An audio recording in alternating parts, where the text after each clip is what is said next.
Hello friends, स्वागत है आपका हमारे चैनल सिनेमाबाद पे। तो दोस्तों, आज मैं शेखर गुप्ता जो कि एडिटर इन चीफ हैं द प्रिंट के, उनके एक आर्टिकल का जिक्र आपसे करना चाहूँगा जो कि दैनिक भास्कर अखबार में छपा है। इस आर्टिकल का टाइटल है फिल्म इंडस्ट्री बेहद अकेलेपन की सबसे स्वार्थी दुनिया है। तो अपने आर्टिकल में शेखर गुप्ता जी लिखते हैं, कोरोना से जन्मे वायरल मीम्स में मेरा पसंदीदा मीम वह है जिसमें एक मरीज़ डॉक्टर से पूछता है कि ये महामारी कब ख़त्म होगी। डॉक्टर जवाब देता है, मैं नहीं जानता, मैं कोई पत्रकार नहीं हूँ।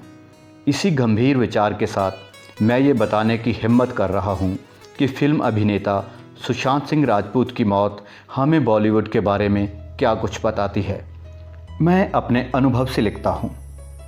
यूँ मैंने फिल्मों के बारे में बेहद कम लिखा है, लेकिन सन 2000 से 2013 के बीच जब मैं इंडियन एक्सप्रेस ग्रुप का CEO और एडिटर इन चीफ था, तब इसके फिल्म अवार्ड्स यानी स्क्रीन अवार्ड्स से जुड़े होने के कारण मुझे इस तिलिस्मी दुनिया का अनुभव मिला था। किसी भी बाहर वाले के लिए ये बेहद हताशा करने की हद तक अभिज्ञ साबित हो सकता है, जैसा कि सुशांत सिंह जैसे कामयाब शख्स के लिए शायद साबित हुआ। इसमें सब कुछ है, ग्लैमर, नाम, पैसा, जुनून, गुटबाजी, घराने, सब कुछ। बॉलीवुड में इतना कुछ है तो फिर कमी क्या है। सुशांत जैसा प्रतिभाशाली और कामयाब बाहरी यहाँ टूट क्यों जाता है? इसका जवाब एक ही शब्द में है, इज्जत। हालांकि इसे बड़ी शान से एक इंडस्ट्री कहते हैं, लेकिन इसका कोई गुरुत्वाकर्षण केंद्र नहीं है, क्योंकि यहाँ किसी व्यक्ति, संस्था, संगठन, सरकार, मीडिया, किसी की भी इज्जत नहीं है। हर कोई या तो प्रतिद्वंदी है या दोस्त। यह बेहद अकेलेपन की सबसे स्वार्थी दुनिया है। बाहर वालों के लिए बॉलीवुड इतना बेरहम है तो यह सिर्फ घरानों या गुटों की वजह से नहीं है। असल में वहाँ जारी क्रूर प्रतियोगिता के खेल में ना कोई एम्पायर है, ना कोई चेतावनी की सीटी बजाने वाला और ना कोई बीच बचाव करके सुलह कराने वाला। स्क्रीन अवार्ड्स के मामले में मेरी मुख्य जिम्मेदारी होती थी कि मैं ज्यूरी गठित करवाकर उसे स्वतंत्र होकर काम करने दूं। एक्सप्रेस ग्रुप के प्रबंधकों या मालिकों से हमें कभी कोई सुझाव देने वाला फ़ोन नहीं आया, लेकिन पुरस्कार पाने वालों की लिस्ट आते ही दबाव पड़ने लगता। अवार्ड के कार्यक्रम में कोई स्टार आएगा या नहीं, यह इस बात पर निर्भर होगा कि उसे कोई पुरस्कार मिल रहा है या नहीं।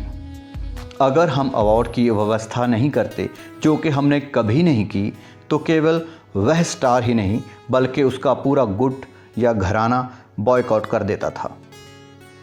इसका पहला अनुभव हमें 2004 में मिला, जब ऐसे ही एक असंतोष के कारण बच्चन घराने ने बॉयकॉट किया था।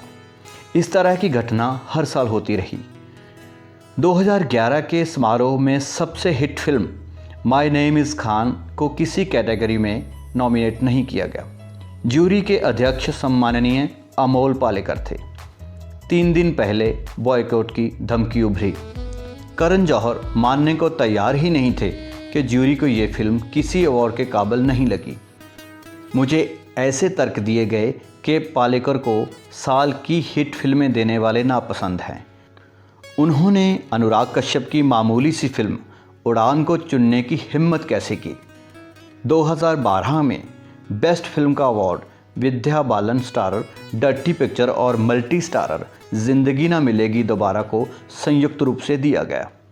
अपने विवेक से ज्यूरी ने सर्वश्रेष्ठ निर्देशक का अवार्ड जिंदगी ना मिलेगी दोबारा की जोया अख्तर के बदले डर्टी पिक्चर के मिलन लुथरिया को घोषित कर दिया।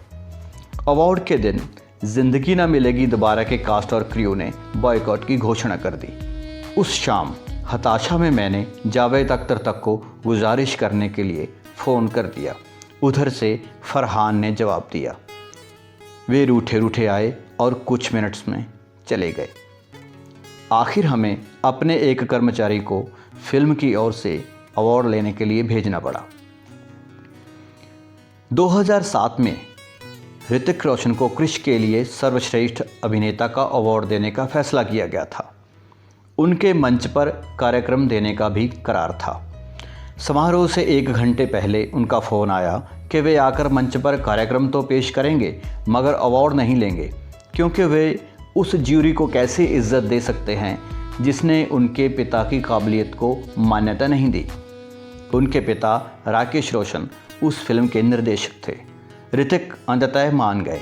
इसी तरह 2012 में कैटरीना कैफ ने शो से कुछ मिनट पहले ही बखेड़ा खड़ा कर दिया, क्योंकि उन्हें अवार्ड नहीं दिया गया था। मुझे उनकी वैन में ले जाया गया।